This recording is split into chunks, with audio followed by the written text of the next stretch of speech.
আজকে সারা দেশব্যাপী আমাদের শ্রমজীবী মানুষ পালন করছে। 139 বছর আগে যে আকাঙ্ক্ষা বুকে ধারণ করে সেই দিন জীবন দিয়েছিল আমাদের তৎকালীন শ্রমিক নেতারা, আজকের বাস্তবতা আমরা দেখি সেই সংগ্রাম আজও আমাদের করতে হচ্ছে।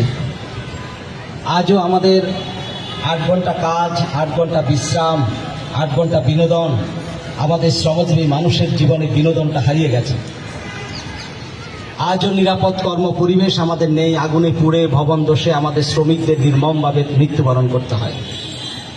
সরকারি হিসাব মতে 7,60,00,000 শ্রমিক, তাদের পরিবার পরিজন যুক্ত করলে প্রায় 14 কোটির মতো আমাদের এই শ্রমজীবী মানুষের পরিবার।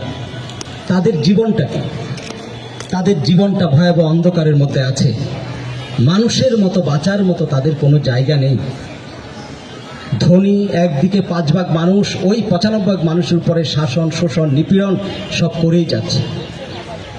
আমরা দেখি প্রাতিষ্ঠানিক খাতের শ্রমিক মাত্র 15%, 15 ভাগ। এই 15 ভাগের জন্য আমাদের শ্রম আইন আছে। 85 ভাগ অপ্রাতিষ্ঠানিক শ্রমিকের জন্য শ্রম আইনও নেই।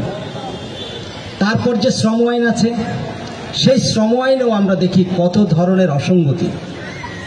সেখানে বলা আছে ন্যূনতম মজুরি যদি কোনো ফ্যাক্টরিতে বাস্তবায়ন না হয় সেটা তার শাস্তিযোগ্য অপরাধ।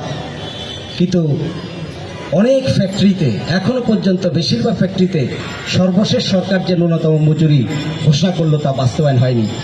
কোনো মালিককে তো গ্রেপ্তার করতে আমরা দেখলাম না।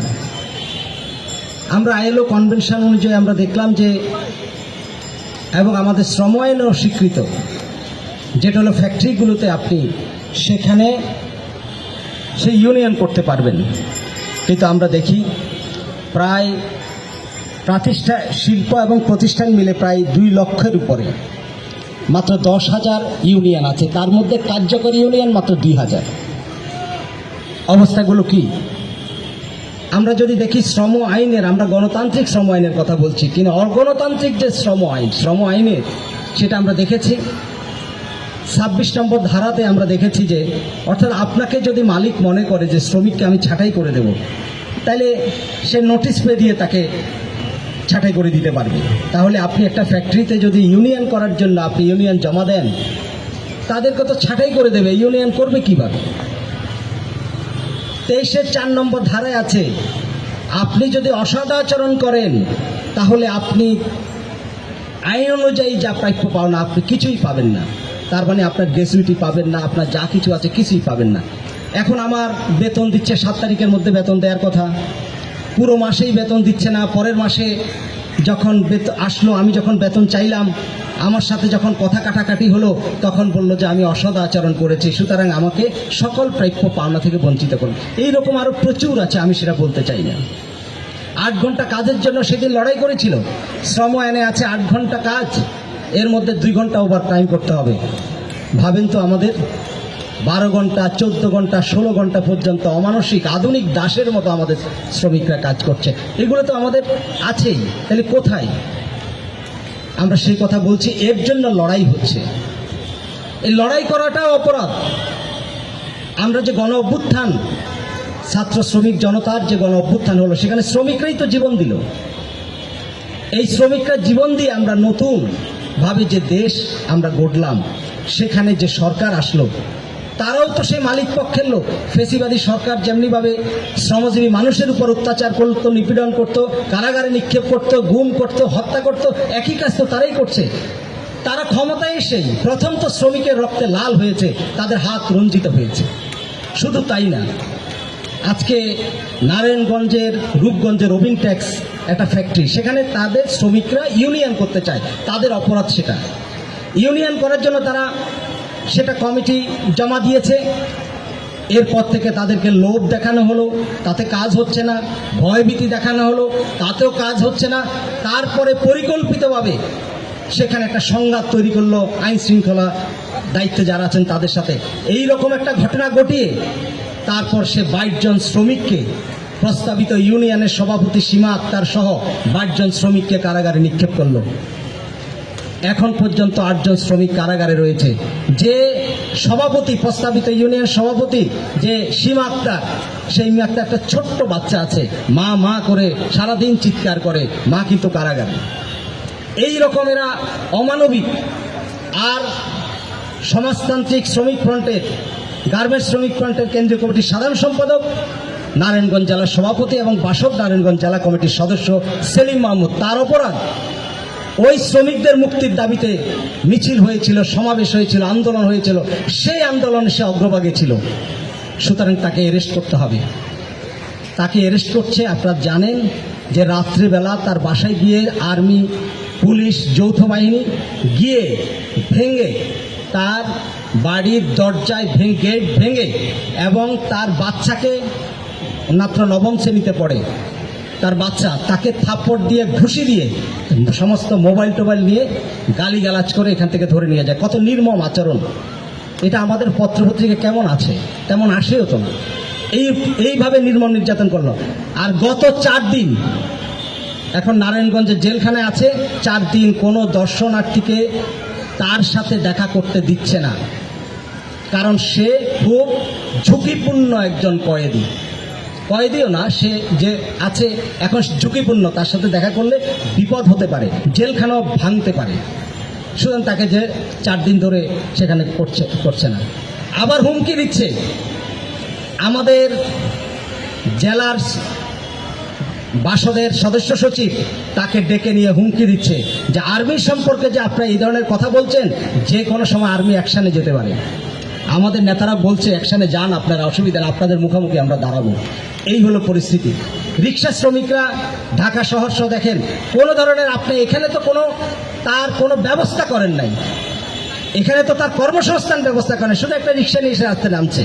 আমরা তার জন্য কি বলেছি? আমরা বলছি সেখানে একটা নীতিমালা করুন, তাদের রেজিস্ট্রেশন দেন, সেইভাবে করুন। এই গরিব মানুষগুলো কোথায় যাবে? চট্টগ্রামে বাম জোটের সমন্বয়ক এবং বাসদের ইনচার্জ আল কাদেরী জয়, তারা লড়াই করছিল। আল কাদেরী জয়কে সেখানে অ্যারেস্ট করা হয়েছে। ছাত্র ফ্রন্টের কেন্দ্রীয় কমিটির সদস্য এবং ওখানকার সভাপতি মিরাজউদ্দিন, তাকে অ্যারেস্ট করেছে। সেখানে রিক্সা শ্রমিকদের যে নেতা রোকন, তাকে অ্যারেস্ট করেছেন। এইভাবে তাদেরকে জেলখানায় নিক্ষেপ করা হয়েছে। এবং ভয়াবহ ঘটনা হলো ৭৪-এর বিশেষ ক্ষমতা আইন, যেখানে সারাদিন মুজিববাদ, মুর্দাবাদ বলে বলে বলে তাদের মুখে ফেনা হয়ে যাচ্ছে। সেই মুজিবের আমলে ৭৪-এর বিশেষ ক্ষমতা আইনে তাদেরকে জেলখানায় নিক্ষেপ করলেন কিভাবে? এই ঘটনা বলে শেষ করা যাবে না। আরো অনেক আছে এরকম। আমাদের এই যে শ্রম অফিসের সামনে ঈদের আগেও আমাদের শ্রমিকরা, ঈদের 2 দিন আগেও শ্রমিকরা সেখানে কিভাবে লড়াই করছে, সেই শ্রমিকদের উপরে, মিছিলের উপরে কিভাবে নির্যাতন করা হয়েছে। তার মানে শ্রমজীবী মানুষের পক্ষে এরা নাই।